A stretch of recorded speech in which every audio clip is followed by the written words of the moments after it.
Here by Scott Luton with Supply Chain Now as we continue our coverage here at Gartner Supply Chain Symposium 2025. And I'm joined by the one and only Tom Enright, VP Retail Supply Chain with Gartner. Tom, how you doing? I'm doing very well, Scott.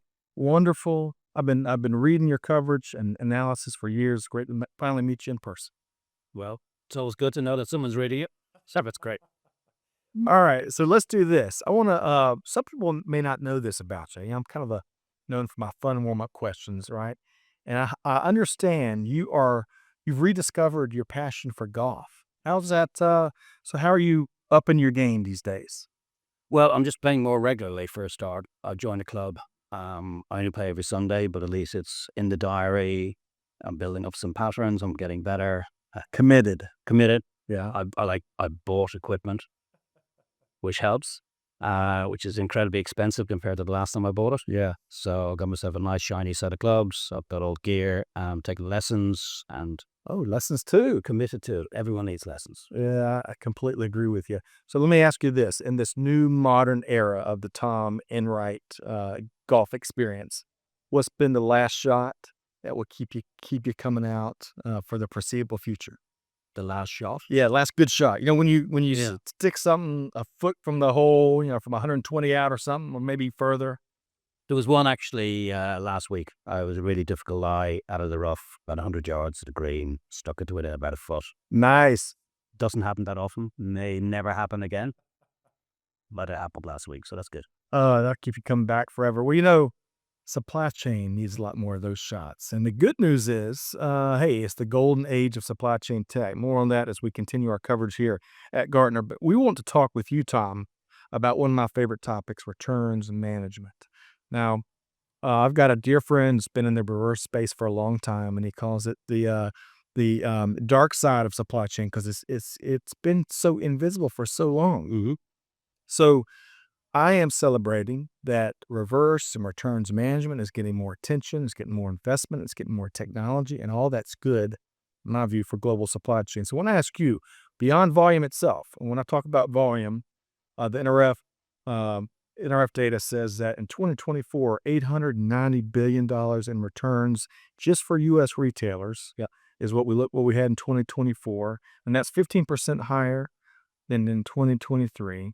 But beyond that volume increases, what are some of your observations in the reverse and return space?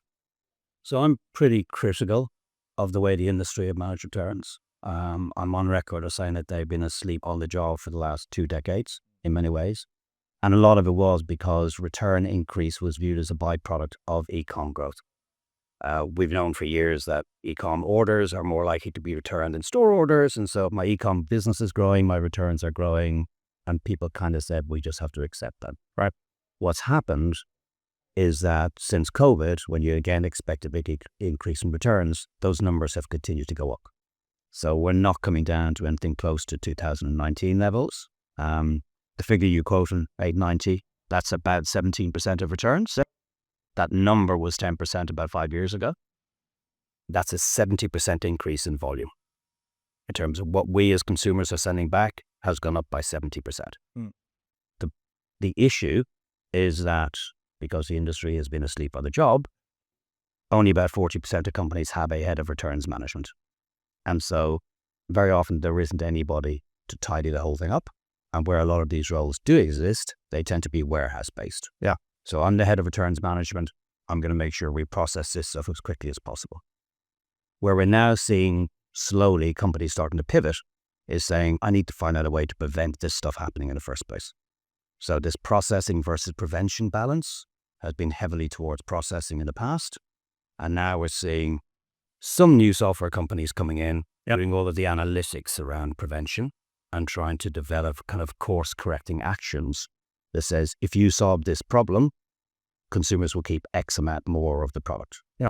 But it's hard to find organizations who are doing that very, very effectively. Yeah. So I kind of feel it's almost like we're coming out of hibernation, kind of blinking into the sunlight, kind of saying, okay, we need to tackle this issue.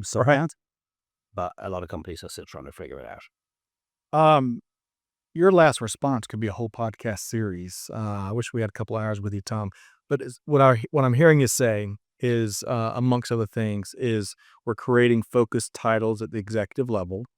We are focusing more on prevention of returns and thirdly, getting better analytics from a technology standpoint. Yep. Um, But these are not widespread capabilities yet. We are seeing pockets of activity where companies are saying, I'm now pivoting towards prevention.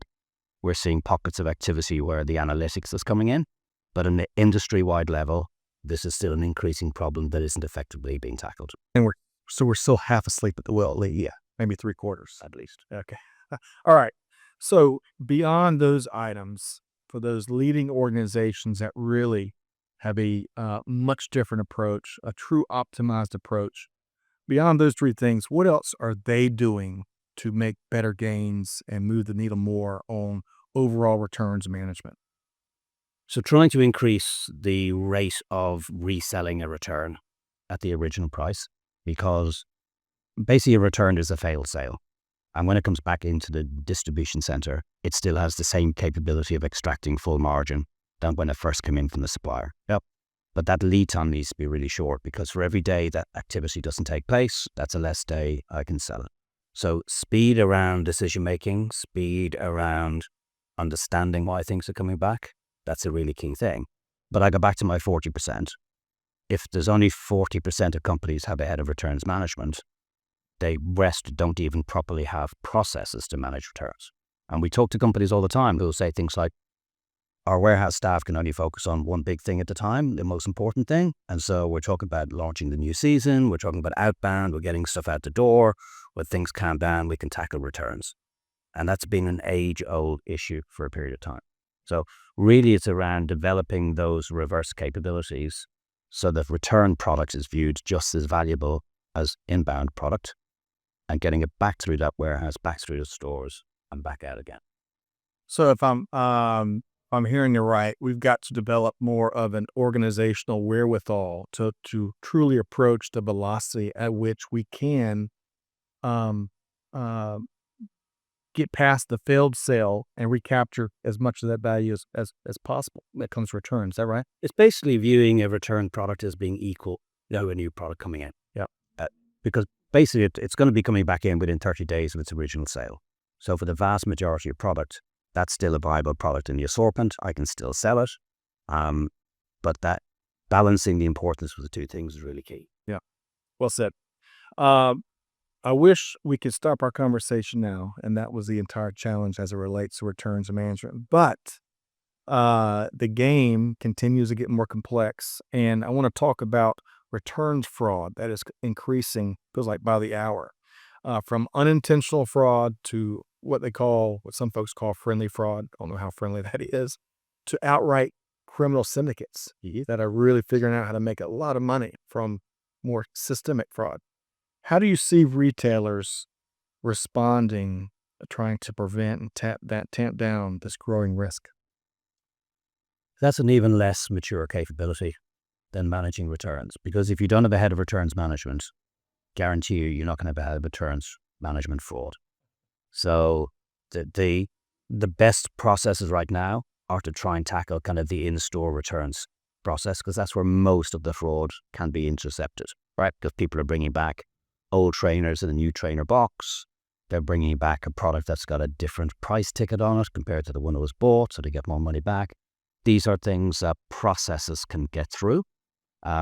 It's much harder to understand if somebody's stolen a credit card and they bought the product, right? Yeah. So tackling that physical type of things, that's the beginning of trying to tap down on returns fraud, because it's essentially happening in front of the associate, and therefore the opportunity to assess whether this is the viable refund or not.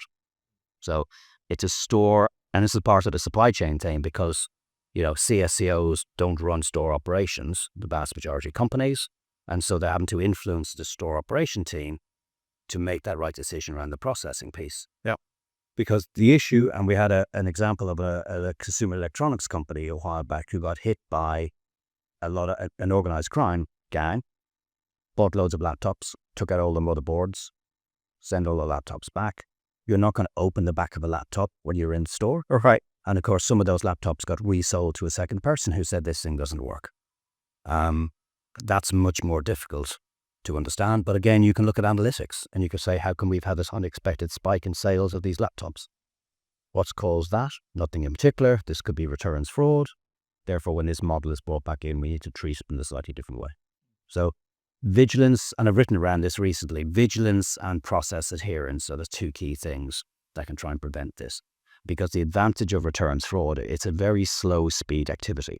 It's not like happening in real time. Right. You've got time to look and say, what is in front of me? And do I issue a refund, or is there something kind of slightly off about this? It's a fascinating aspect of modern day consumership and modern day e-commerce, modern day retail, for that matter, and the impact, of course, it has throughout the enterprise, especially on the supply chain organization itself. And just the sheer scale of it. Yeah. Because returns fraud is now about 17% of overall returns. And that's valuing it at $103 billion last year in the US, NRF numbers. Wow. That 103 was about 25 billion 4 or 5 years ago. So you've got a problem that has grown 4 times in almost that number of years. And I can't think of any other problem in the retail that's quadrupled Right. in size. Especially at that size. Yeah. That's $103 billion. It's like an enormous amount of money. tremendous opportunities. I want to shift gear. I find, I wish we had a couple more hours with you, as I mentioned, but I want to talk last mile fulfillment and get some of your thoughts on some of the trends there. And I want to start with, I read your comments in a recent Modern Retail piece where you stated, according to recent survey data, 70% of e-commerce spending comes from folks that will wait more than 3 days for shipping. And I'm proudly in that 70%. And I love these options for more greener shipping that more and more retailers have put out there. I try not to get my socks in same day. Who really needs socks same day, right? Exactly. But if you would speak to how that customer patience has evolved. So I think that patience has always been there. That's the first thing. There's no evidence that says consumers have shifted massively from that number now 70 being 30 a while back. Right. There's been a misconception on behalf of retailers maybe as to the consumer's need for speed, because a lot of the surveys around consumer needs and wants have been kind of theoretical, I guess, in terms of consumers saying, I will only shop at a retailer who offers next day delivery, same day delivery. And less so about how often do I execute that choice. Yeah. So there's a desire that says, I would like retailers to have these services available, but there's less research on what consumers actually choose when they have this menu of speed options in front of them. And the other thing that supports that 70%, and one of the reasons why it hasn't shifted too much, is that for probably most of the last decade, about the same number of consumers, 60 to 70%, will deliberately take action to secure free shipping, because we don't want to pay for something that we don't need to Right. do. That's right. And they will either spend up to a free shipping threshold online, or they'll select a slower economy speed. Standard economy ground, 4 to 8 days might be free. Most people are going for those things. Now, sometimes we need things urgently, and we're prepared to pay, but the occurrence of those events, the frequency by which you need to have your socks right now, is minuscule. Now, it might be frustrating that you can't get socks straight away when you absolutely need them, but the question is, how often are you in that position, right? And some of the things that people are prepared to spend money on to get quickly have got some sense of urgency or some sense of distress, or there's an event coming up that I'm late for, but it's not. Poor planning, oftentimes. Poor planning maybe, or something's happened that's out of your control, right? And now you have to take evasive action, but it's not your normal way of behaving. And so one of the things we say to retailers is, look in the cold light of day with complete honesty at your assortment and ask yourself the question, does any of these products generate urgency just by their mere existence? And even if you said, okay, a washing machine, most people don't need a washing machine same day, next day. But if yours breaks down, you maybe don't want to wait 3 to 7 days. But on the basis that it's not breaking down and you're just replacing it, then you probably do some research. It's okay, it's going to come next week. There's a charge $50 if I need it tomorrow. I don't need it tomorrow. I can get it free in 7 days. And therefore, that's my normal behavior. So it's very often the environment that the consumer is in that forces them to get something quickly, Yeah. rather than the nature of the product itself. Yeah. It's fascinating to think about. It's almost a lesson in a psychological side of consumers and the supply chains that serve them. And as you shared that, one of the things that I picked up at least is let's normalize service levels. Let's not make these assumptions that if we can offer that washing machine same day or those socks same day, that's a small percentage of the times. And let's not build supply chain organizations that make that to be the norm. Is that one of the things you're suggesting? Yeah, it's the ability to be able to do it when you have to. So that may mean that if I'm a retailer with, I don't know, 500 stores, I've got each store in my major big cities is set up to do same day shipping. Now, they're not going to do it very often, but if somebody says, I'm in Atlanta, I need this thing now, there's a store there that can give you that service. Yeah. You're not going to get it from every store, and we probably can't ship it from our DC because Atlanta's too far away. So just even kind of lighting up that capability, it doesn't really matter how often it's been used. It's when the consumer says, I need it now, you can react. Yep. And that's just good old-fashioned contingency planning. Yeah. In many ways. Good stuff, Tom. All right. So when you think of other changes, innovations, trends taking place along that last mile, final mile, what else has really got your attention right now? Two things, really. One is the growth in demand for secondhand products, primarily clothing, but also shoes, consumer electronics, some of those things. Yeah. And also the growth in the amount of money being spent on marketplaces rather than with retailers. So if I give you an example, if a furniture retailer says, I only sell through my own website, consumer says, okay, I can go to you, but I can also go to Wayfair. Right. And I can see your stuff, and maybe not your stuff. I can see lots more than you sell on Wayfair, so maybe that's why I go. I might do the same thing for Etsy if I'm looking for crafts. Sure.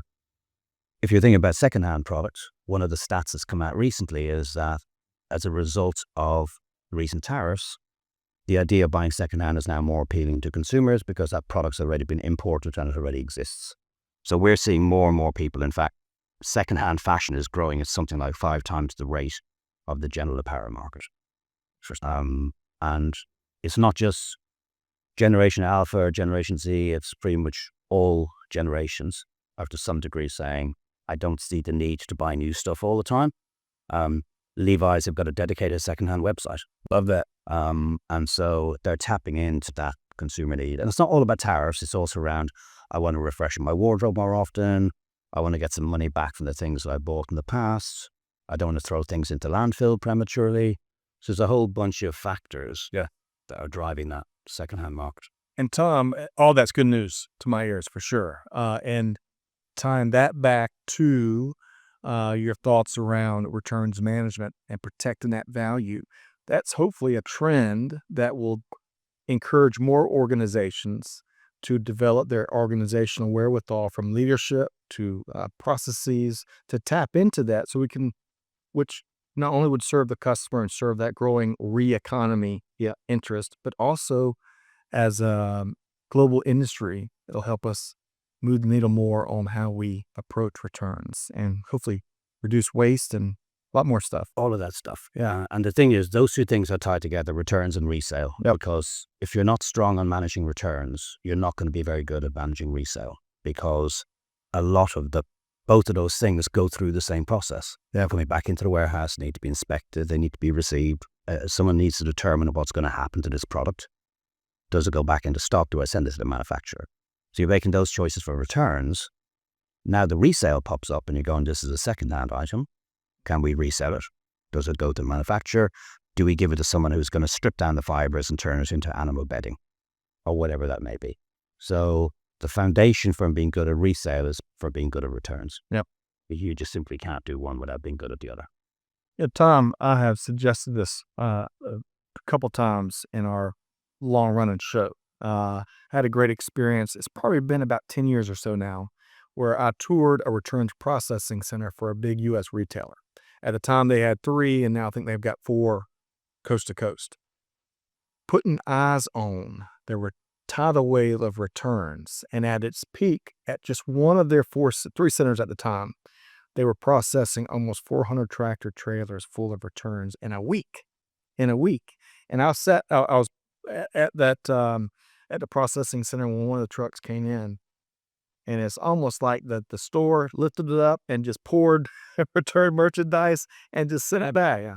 And the challenge that posed that local team, but then when you multiply it to the massive challenge that retailer had, I think as an industry, if we all took more tours and got our eyes on this growing challenge we've got, that would incentivize us to act faster, huh? Sure. I mean, you're never going to confuse returns coming back with new product coming from suppliers. That's right. That's for sure. The prevention side of things is the solution to it, because if an organization is focused on processing more quickly, they're throwing people at it, they're bringing it through a different distribution center, they're expanding the network of returns because the volume's too big to handle where they are now. Yep. And that's why we talk about the prevention side that says you got to find a way to turn off the flow. Yep. And turning off the flow means understanding why it's coming back in the first place. And then we look at one of the biggest issues or challenges with that is the lack of suitability and in some cases trust in terms of reason codes. So if I went to a department store and I bought a tie and I went to return it, my reasons for why I'm returning it are probably a standard set of references for everything that the department store sells. And one of them will be product doesn't work. Well, tie can't not work. So the need to kind of tailor the return reasons to the product itself, that will hopefully drive greater insight as to why the consumer is sending it back.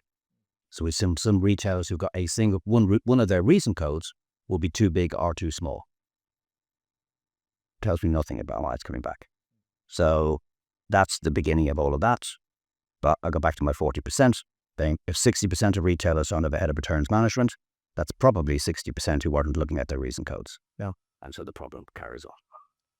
Fascinating stuff, Tom. All right, so let me ask you the billion-dollar question, right? How can folks connect with you and the Gartner team and all of your research and your keynotes, the work you do out in the industry? How can folks connect with you, Tom Enright? Well, I mean, the clients clearly can access me, Tom Enright at gartner.com. I'm also fairly proficient on LinkedIn, so I do post quite a lot of commentary in terms of things that are happening or my views on various bits and pieces. So Yeah. I'm very welcome to being contacted by anybody who wants to engage with me going forward. Okay, and then you're in the Wall Street Journal about 27 times a month. It seems like that's where I found you oftentimes. I made the front cover once, which is quite nice. That's well too. Oh, Tom Enright, Vice President Retail Supply Chain with Gartner. I think you've had a whole one here today. I wish you all the best on golf courses and on your continued supply chain endeavors as well. Great to see you, Tom. Go ahead. Thank you, Scott. Folks, stay tuned as we continue our coverage here at Gartner Supply Chain Symposium. And you can find all of the content at supplychainnow.com.